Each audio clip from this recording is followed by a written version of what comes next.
राहुरी विधानसभा पोटनिवडणूक रंगात आलेली आहे आणि या निवडणुकीमध्ये भाजपनं दिवंगत आमदार शिवाजी कर्डिले यांचे पुत्र अक्षय कर्डिले यांना उमेदवारी दिलेली आहे।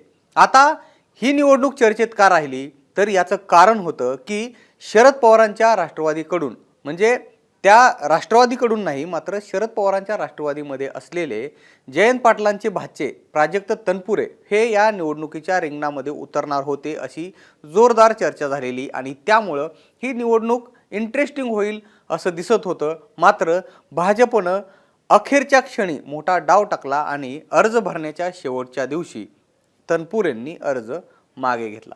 आता त्याचं झालं असं की भाजपचे प्रदेशाध्यक्ष रवींद्र चव्हाण हे त्यावेळेस तनपुरेंच्या भेटीला तिथे गेलेले आणि त्यांनी तिथनं थेट देवेंद्र फडणवीसांना फोन लावला आणि हा फोन लावल्यानंतर प्राजक्त तनपुरे आणि देवेंद्र फडणवीसांमध्ये बातचीत झाली आणि त्यानंतर तनपुरेंनी आपला अर्ज जो आहे तो मागे घेतला आणि ही निवडणूक लढणार नाही असं सांगून दिलं।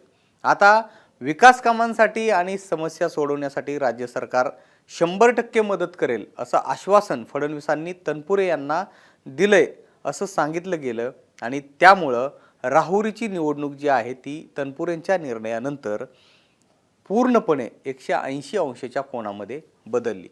मात्र असं असलं तरी सुद्धा अजूनही या निवडणुकीतली रंगत कायम आहे। आता इथं भाजपचे अक्षय कर्डिले विरुद्ध राष्ट्रवादी काँग्रेस शरदचंद्र पवार पक्षाचे गोविंद मोकाटे आणि अपक्ष रावसाहेब खेवरे आणि वंचित बहुजन आघाडीचे संतोष चोळके यांच्यामध्ये मुख्य लढत रंगली। आता तनपुरेंच्या माघारीनं इथलं गणित भाजपसाठी सोपं झालंय का तर अजिबात नाही। मग इथं नक्की काय होणार आहे, कर्डिलेंना कुणामुळे फटका बसू शकतो आणि निवडणूक कुणामुळे फिरू शकते या संदर्भातलं पोल पंडित नावाच्या एका सर्वे करणाऱ्या संस्थेनं तिथला सर्वे केलाय। तिथली काही महत्त्वाची निरीक्षणं नोंदवलेली आहेत आणि अंदाज सुद्धा वर्तवलेला आहे। याच संदर्भामध्ये आपण या व्हिडिओमध्ये जाणून घेणार आहोत आणि या संदर्भातलं सविस्तर माहिती जाणून घेण्यासाठी हा व्हिडिओ शेवटपर्यंत नक्की बघा। तर आता राहुरी विधानसभेच्या या पोटनिवडणुकीसाठी अक्षय कर्डिले हे भाजपकडून मैदानामध्ये आहेत आणि अक्षय कर्डिले हे त्यांचा जो मतदारसंघ आहे अहिल्यानगर तालुक्यातला जेऊर जिल्हा परिषद गटातून ते येतात आणि 2024च्या विधानसभेमध्ये शिवाजी कर्डिले तिथनं उभे होते आणि त्यांना अहिल्यानगर तालुक्यातनं तब्बल 21,700 मतांची आघाडी मिळाली होती आणि 2019 मध्ये त्यांचा पराभव झाला असताना सुद्धा त्यांना या तालुक्यातनं जी आहे ती 15,175 इतकं मताधिक्य मिळालं होतं।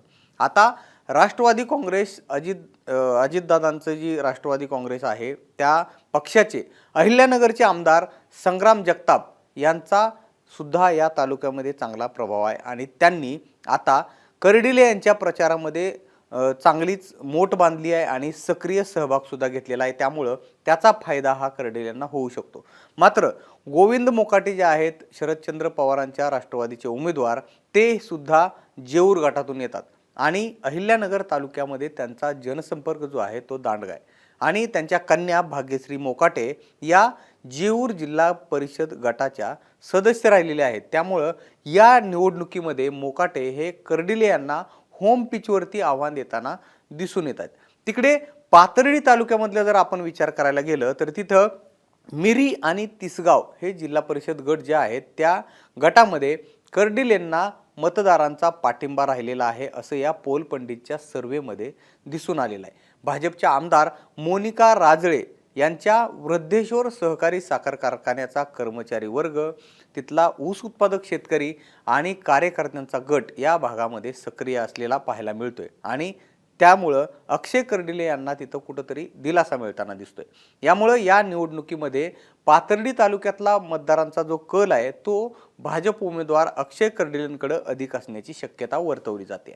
आता राहुरी तालुक्यामध्ये जर आपण आलो तर राहुरी तालुक्यातलं अंदाजे 1,95,000 जे मतदार आहेत त्या मतदारसंघातल्या 2 तालुक्यांऐवजी म्हणजे जे बाकीचे आधी ज्या मतदारसंघांविषयी आपण चर्चा केली तर त्या तालुक्यांऐवजी इथं सगळ्यात जास्त मतदार असल्याचं पाहायला मिळतंय राहुरी तालुक्यामध्ये। आता इथं पालकमंत्री राधाकृष्ण विखे पाटील यांचा प्रभाव हा मोठ्या प्रमाणात आहे आणि आता एकूणच जर आपण हा प्रचार बघितला तर या प्रचारामध्ये विखे पाटील हे प्रचंड मोठ्या प्रमाणामध्ये सक्रिय असल्याचं पाहायला मिळते आणि कर्डिले यांच्यासाठी ही सगळ्यात मोठी जमेची बाजू मानली जाते। आता जर आपण दुसरी गोष्ट बघितली, अपक्ष उमेदवार रावसाहेब खेवरे हे शिवसेना ठाकरे गटाचे माजी जिल्हा प्रमुख आहेत आणि ते स्वतः राहुरी तालुक्यातून येतात। आता प्राजक्त तनपुरेंनी निवडणुकीमधनं माघार घेतली आणि त्यानंतर गोविंद मोकाटे यांचा राहुरी तालुक्यात असणारा जनसंपर्क, त्यामुळं तालुक्यातली स्थानिक उमेदवार म्हणून या तालुक्यामध्ये खेवरे यांना राहुरीतल्या मतदारांचा चांगला प्रतिसाद मिळू शकतो असा एक अंदाज हा या पोल पंडितच्या सर्वेमध्ये दिसून आलेला आहे। रावसाहेब खेवरे आणि मोकाटे यांच्यामध्ये राहुरी तालुक्यातील भाजप विरोधी मतांचं विभाजन होण्याची सुद्धा दाट शक्यता आहे, ज्याचा थेट फायदा हा अक्षय कर्डिले यांना होऊ शकतो असं सांगण्यात येत आहे। यावर पोल पंडितचे वरिष्ठ व्यवस्थापक असलेले अजिंक्य जवळेकर यांनी एका मिनिटामध्ये सांगितलेलं महत्त्वाचं निरीक्षण आधी ऐका आणि मग आपण शेवटाकडे जाऊया। सुरुवातीला चुरशीची वाटणारी राहुरी विधानसभेची पोटनिवडणूक ही भाजपसाठी काहीशी अनुकूल झाली आहे। प्राजक्त तनपुरे यांनी ज्या दिवशी निवडणुकीतनं माघार घेतली त्याच दिवशी ही निवडणूक भाजपच्या पथ्यावर पडली होती, परंतु तरी सुद्धा तनपुरे काय भूमिका घेतात हे बघणे महत्त्वाचे होते, कारण मागील निवडणुकांमध्ये सध्याचे उमेदवार असणारे गोविंद मोकाटे आणि रावसाहेब खेवरे यांनी प्राजक्त तनपुरे यांना मदत केली होती। यामुळे अंतर्गत स्वरूपात का असेना, परंतु तनपुरे कोणाला आपला पाठिंबा देतात यावर या निवडणुकीचे गणित अवलंबून असणार होते। मात्र शेवटपर्यंत तनपुरे यांनी आपली भूमिका स्पष्ट केली नाही। परिणामी कर्डिले यांचे पारंपरिक विरोधक असणाऱ्या तनपुरे समर्थकांनी आपापल्या सोयीनुसार कुठे खेवरे तर कुठे मोकाटे यांना आपला पाठिंबा दिला। यामुळे भाजप विरोधी ताकदीचे विभाजन होऊन याचा थेट फायदा अक्षय कर्डिले यांना होतोय।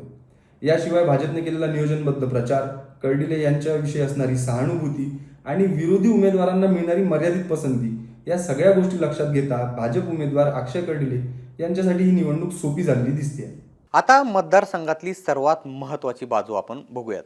माजी खासदार तथा आमदार प्रसाद तनपुरे यांनी उभारलेलं संस्थांचं जाळं आणि प्राजक्त तनपुरे यांनी आमदार असताना राहुरी तालुक्यामध्ये केलेली विकास कामं यामुळं तालुक्यामध्ये तनपुरेंचा मोठा जनाधार आहे। 2024च्या विधानसभा निवडणूक वगळता मागील दोन्ही निवडणुकांमध्ये प्राजक्त तनपुरेंनी राहुरी तालुक्यांमधनं निर्णायक आघाडी घेतलेली आहे। आता सद्यस्थितीमध्ये त्यांची भूमिका स्पष्ट नसली तरी निवडणुकीच्या अंतिम टप्प्यामध्ये त्यांचे समर्थक आणि त्यांचे कार्यकर्ते नेमकी काय भूमिका घेतात आणि सगळ्यात महत्त्वाचं म्हणजे तनपुरे त्या आपल्या कार्यकर्त्यांना किंवा पदाधिकाऱ्यांना काय भूमिका घ्यायला लावतात यावरच राहुरीचा हा निकाल अवलंबून असणार आहे। पोल पंडितचं हे निवडणूक राहुरीच्या निवडणुकी संदर्भामधलं हे सगळं निरीक्षण होतं।